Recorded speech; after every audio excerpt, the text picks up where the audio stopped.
I want to introduce Dr. Pieroth. She will speak to you for a little bit about concussion awareness, and I think you'll find it most interesting. Okay? Thanks for having me. I'm happy to come present at AI every year. So I'm a neuropsychologist. I specialize in concussion. Hopefully I've not seen any of you in my office and hope not to see any of you in the future. But it's really, really important that we talk about concussion. You know, every year I come, I listen to these guys talk about the path toward, playing hockey beyond high school. And the truth is, if you're repeatedly concussed, you have a problem being recruited by these teams. Okay, they are looking at your medical history very closely, in particular concussions. So it's really important that at hockey level we are addressing issues. So, mapping of injuries. You know, I know when people talk about concussions, they talk a lot about football. But the truth is, hockey has a very high rate of concussion. All right. Interesting. Last year, the NCAA came out with a very large study. It's a program called the Care Consortium. They're following about 40,000 athletes. And one of the first studies that came out was just looking at concussions in various sports. The highest rate of concussion was collegiate wrestling. Second was male hockey. Third was female hockey. Fourth was football. So it's a significant issue that we need to be addressing. And, you know, they happen in a lot of ways. People run into each other, they get checked, they hit the boards, they hit the glass, they hit the ice. Goalies get knocked back and they hit the poles or the ice. There's lots of ways that unfortunately concussions do happen in hockey. So, what is a concussion?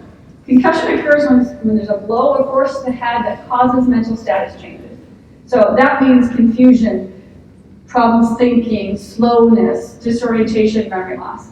Fortunately, every hit to the head is not a concussion, but what we expect to see is some changes in how the brain is functioning. So I would say the output of the brain. You do not need to be knocked out. All right. Luckily, we don't hear this as much anymore, but only about 9-10% of concussions result in loss of consciousness. So somebody can be, looking okay and not be, sleeping on the ice, and we know they can still have a concussion. So how do we judge concussion? And the truth is, I tell people all the time, we have no definitive way to say somebody had a concussion. It's two things. Do they get hit in the head? Are these symptoms that are consistent with concussion? So when you hear concussion, you often hear about the signs and symptoms of concussion. What does that mean? The signs are things that are observable by other people. That's why they're having me talk to you guys. Because the parents in the room, the players here, we need all of your eyes looking at this. When someone takes a big hit and gets up and is wobbly or gets back on the ice, is talking goofy, we want you to say, hey coach, something's wrong. All right? We need all of you to watch for each other. So we want you to understand what to look for. So the sign appears dazed and confused, forgets assignment, forgets instruction, moves clumsily. This is a big one. All right? Oftentimes what we see is the wobbliness. All right? I handle the concussions for the Bears and the Blackhawks, and in both the NFL and the NHL, we have what we call observable signs.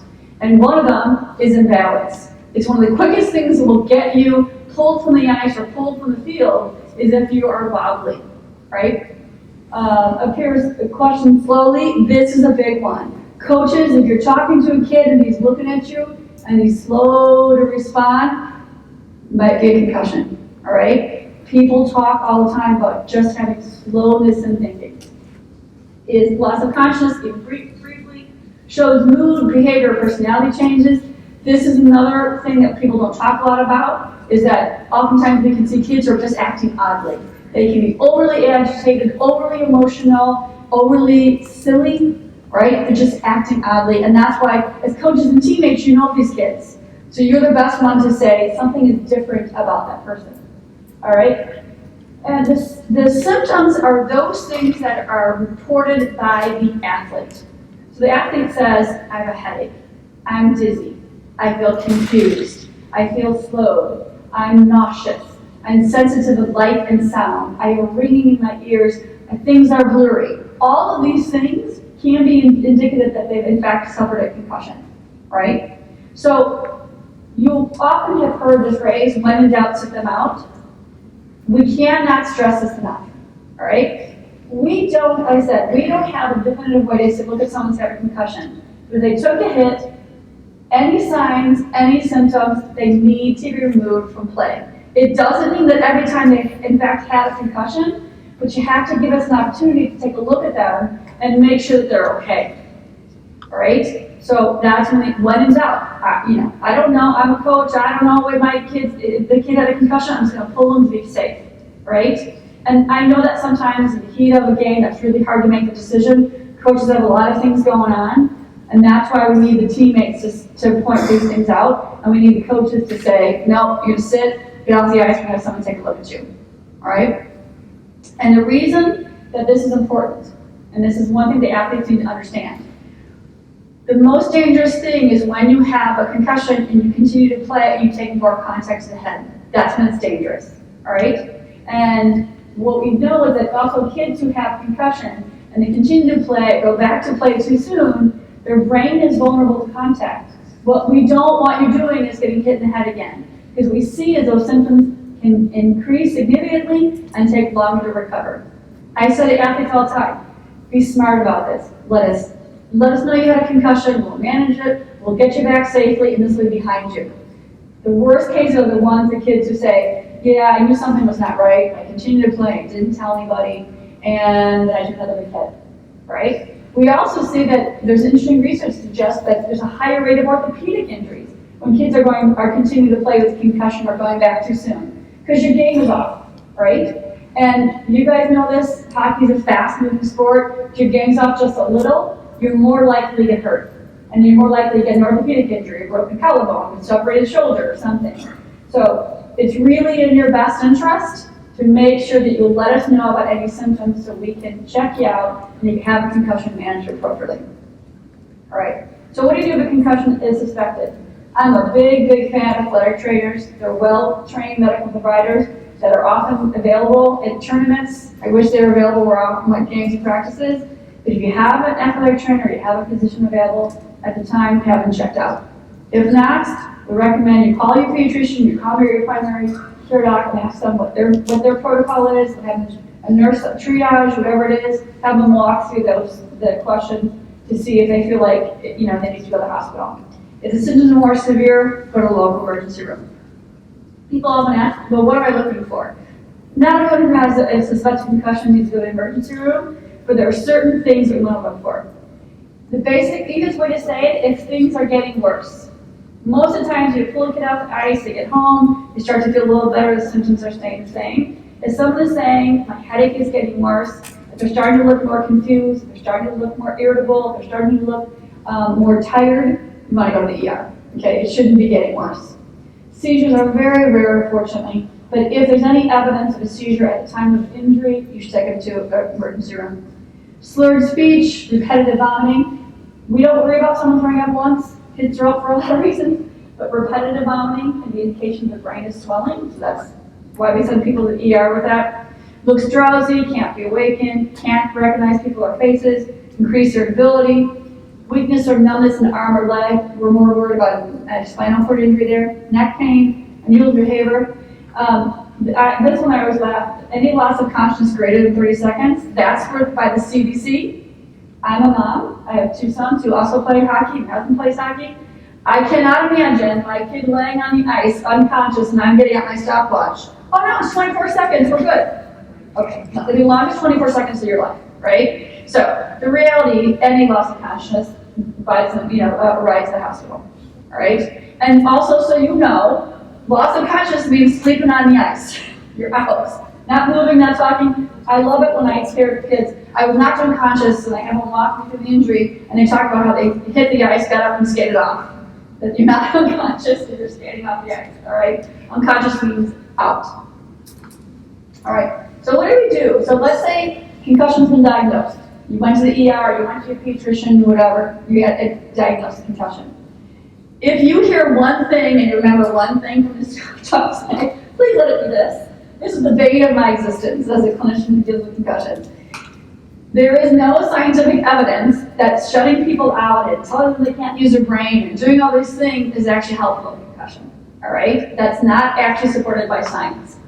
all right? So all the crazy things you hear about, like locking the kids in a dark room and not looking at their phone, I am everyone's favorite provider when I tell them they can have their phones back. Right? I had a girl literally hug me today when I said she got her phone back. There is no evidence that looking at your phone or anything is going to hurt your concussion, all right? And in fact, we want to ease people back into activity. So for years, those of us who do this work have been trying to tell people to stop saying rest and talk about symptom management. What bothers you? Because every person who has a concussion is different. Some people are so sensitive to lights they can't look at their phone. It really bothers them. Some are not. Some have such terrible dizziness they can't go to school. Some are not. So it's really about understanding where those individual symptoms are and making adjustments based on those symptoms. So the research tells us the first 24 to 48 hours, we want people to take it easy.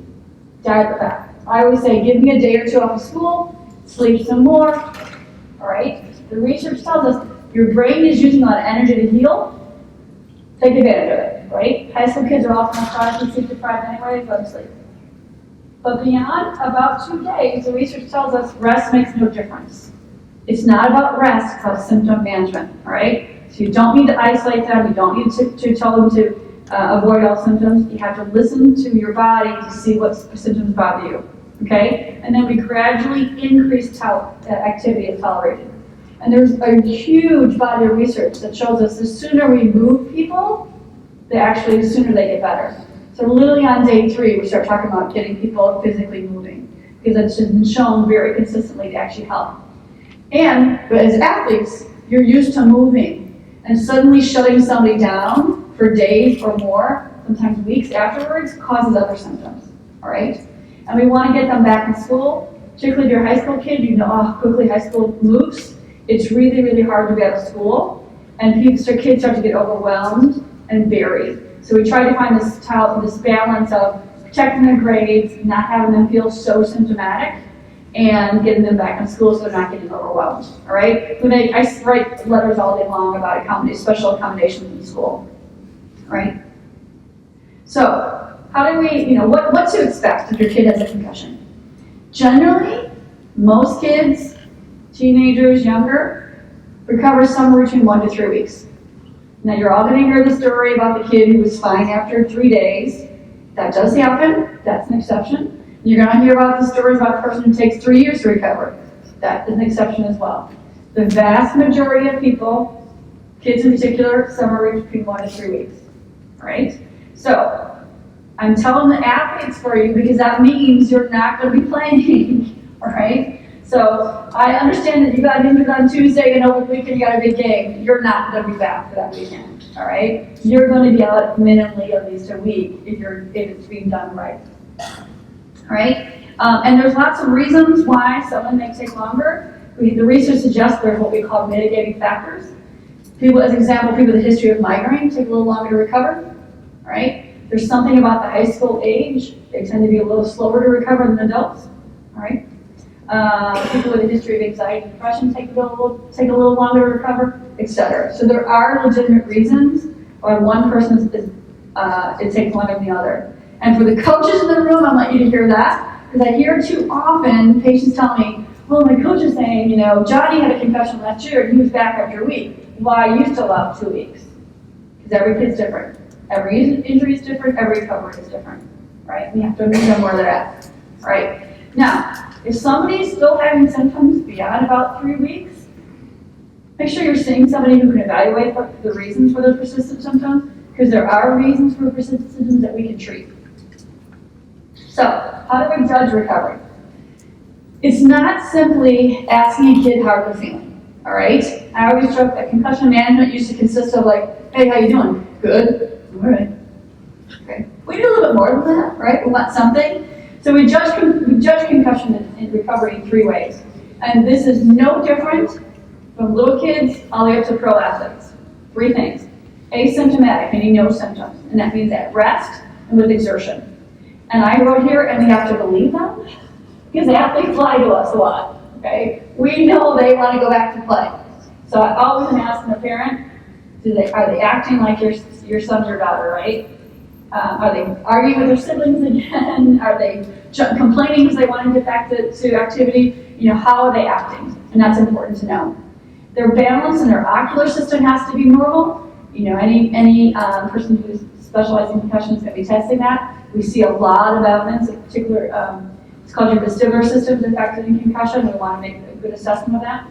Certainly need good balance in hockey. And third, your cognitive function is intact. So we look at that a couple ways. One is what's going on in school. Are you back at school? Can you handle you taking tests? Can you handle your normal workload, right? Are you not working harder? Are you up to your normal performance? And the second thing is, particularly for contact sports, we do give particular tests that are designed to look at the cognitive functions that are affected in concussion, right? And so that's why I want to talk to you today about our Step Ahead program. So 9.5 years ago, I asked the Chicago Blackhawks if they would support a program that offered free baseline neurocognitive testing to the hockey community. Because as you all know, it's not a high school supported sport, you're a club sport. So you don't get, if you play football, wrestling, soccer, basketball, you're getting impact testing or other neurocognitive testing at school level. And the Blackhawks, being an amazingly generous organization, said yes. Okay, so the Step Ahead program was created with myself and Athletico and AHI and the Blackhawks. And every year I like to embarrass the AHI guys to rave about what they do for you when it comes to this injury. The AHI organization, I can't say enough.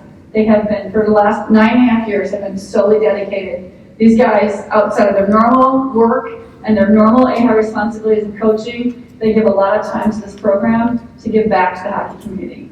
So the Step Ahead program has two main goals. One is to offer free baseline neurocognitive testing. It's anyone age 11 and older. People ask me all the time, why a 10-year-old? Okay, well, I understand that. But the test, unfortunately, is only designed to go down to age 11. There isn't a good pediatric test available. If there was, we'd offer it as well. But unfortunately, it's age 11 through 18 that we have available to the AHI program. You can go to the Blackhawks website. You can go to the AHI website. You can go to any of your own clubs. Somewhere on your club's front face page, or whatever you call it, first page, there is a Step Ahead logo. You can link. You can hit that logo, and it'll take you to registration. It's now through November 1st. You go there, you sign up. We have 30 Athletico clinics across Chicagoland and even in Central Illinois that offer this test free. You go in, it takes about 30 minutes. You leave, they give you some information on concussion, and hopefully it goes into our database and we never use it, right? We hope it's just stored in our database, we never use it. The purpose of it is to get an assessment of what's normal for you. Your baseline means pre-injury. If you were to get a concussion, we then retest you and compare baseline to post-injury to see, do we think there's evidence of recovery? Because sometimes what we see is somebody tells us they're doing great. When we test them, we see evidence of incomplete recovery. So we're doing everything we can within the science of what we know to try to make sure kids are not going back, and adults are not going back too soon, right?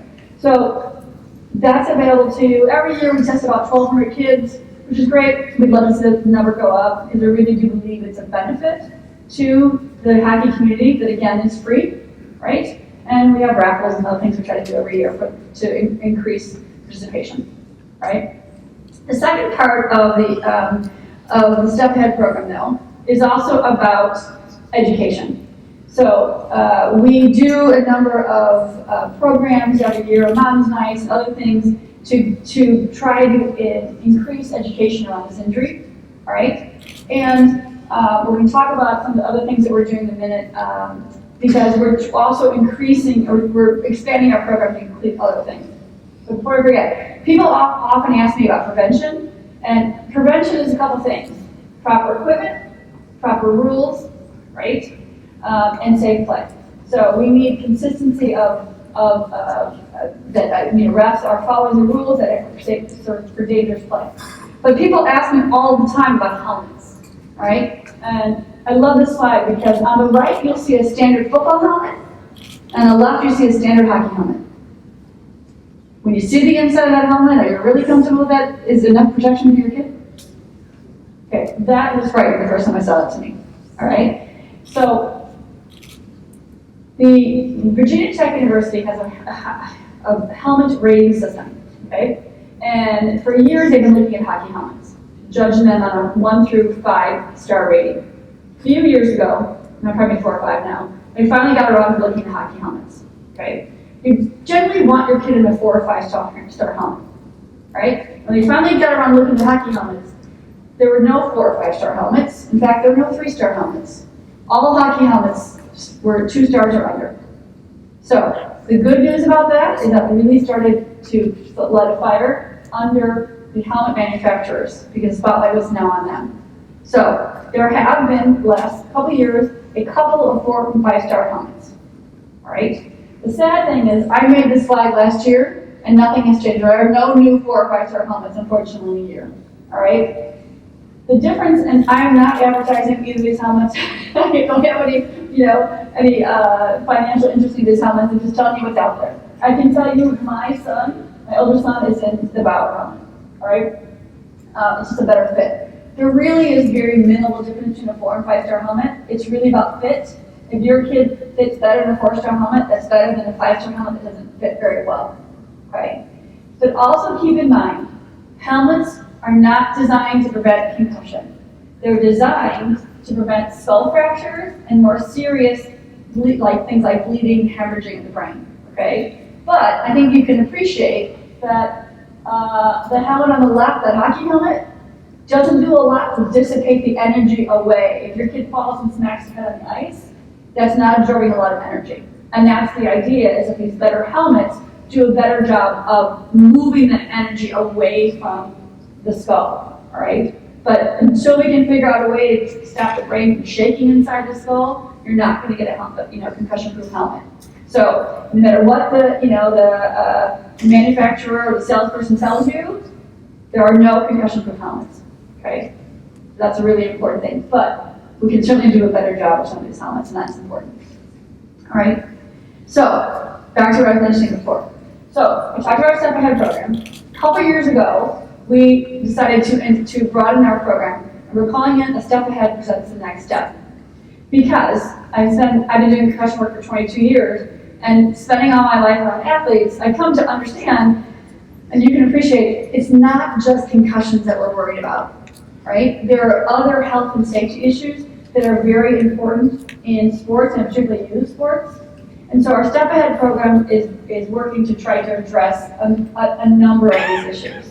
And we're looking to try to create protocols and other things to get information out to parents and players about things like sudden cardiac arrest, performance-enhancing drug use in sports, bullying and hazing in sports, injury prevention, sexual predators in sports, nutrition, sleep. There's lots of things that are really, really important to the health and well-being of athletes, right? So one of the things that we're doing is that we have sent out a survey. Now, in your AHI newsletter, y'all got the survey. It takes, according to Gretchen, less than a minute to complete. It's about 3 questions, all right? We're trying to gauge from you 2 things. What's important to you, and how do you want to learn this information? Because last year we had this great symposium on all these issues, and we had very poor attendance. So we said, okay, inviting people to the United Center isn't the best way to get people together to talk about this. We want to know how we can help you get this information to you. So I'm asking you, please, do me a favor. Go to look at your email on the AHI newsletter, or go to ahienews.com and fill out the survey, right? We're trying to figure out the best way to serve the hockey community and our youth kids, and our youth hockey players in particular. So that's a favor to me. Okay, again, it takes a minute. I want to hear from you because we really want to make sure that we're doing addressing the needs that you have, not what we think you need. All right? So, questions that I can answer for anyone in the audience.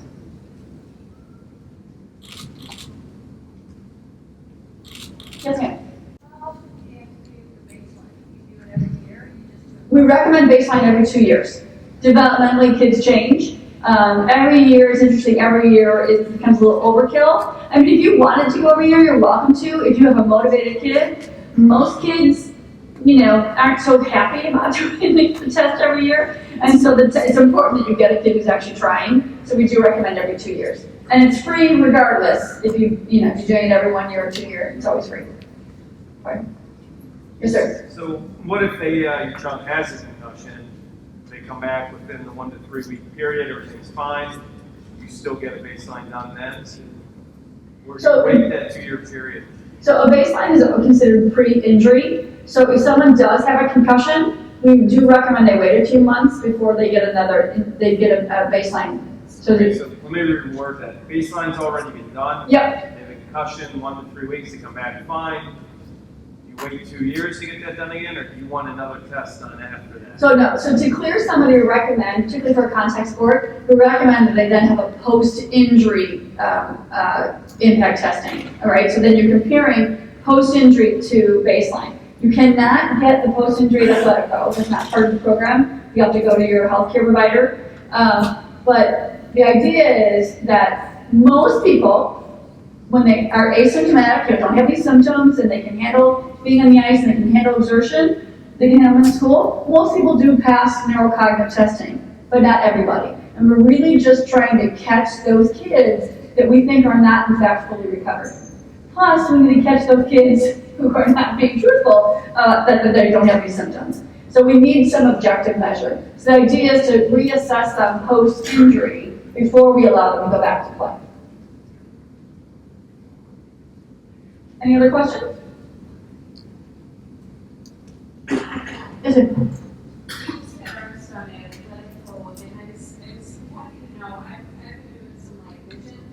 Uh-huh. They do, yeah. So I think it's great to just, learn more about that as well. Sure. There are options of developmental eye therapy. Exactly. So what you're talking about is, I mentioned before that if you're having symptoms beyond about 3 weeks, go see somebody, because generally if something is happening beyond about 3 weeks, there's likely something that may be contributing to those persistent symptoms. So, an example, we see a lot of headaches that are actually caused by neck injuries, right? You hit your head, you fall back in the ice, you know that your neck got cranked in some direction, and that can cause a lot of persistent symptoms. We see a lot of what's called vestibular problems. People will have dizziness, they'll have problems with maintaining control of their eyes, and we send them to vestibular rehabilitation. Okay, and Athletico actually has an excellent program. I send a lot of people to Athletico for vestibular therapy.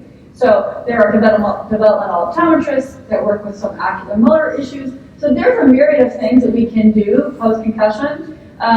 So when someone's telling you, if you're going to your pediatrician or somebody, they're just saying, well, just wait, that's good advice for about 2 or 3 weeks, right? I always just say we let Mother Nature do its thing, right? That concussion recovery is 2 things: time and not getting bonked on the head again, right? And so so the vast majority, somewhere between 80 to 90% of people are recovered in that time frame. But if the symptoms are persisting, seek out an evaluation, because there are reasons for their symptoms to persist, and there are things that we can do about them more importantly. Thank you. Any other questions? All right, thanks guys.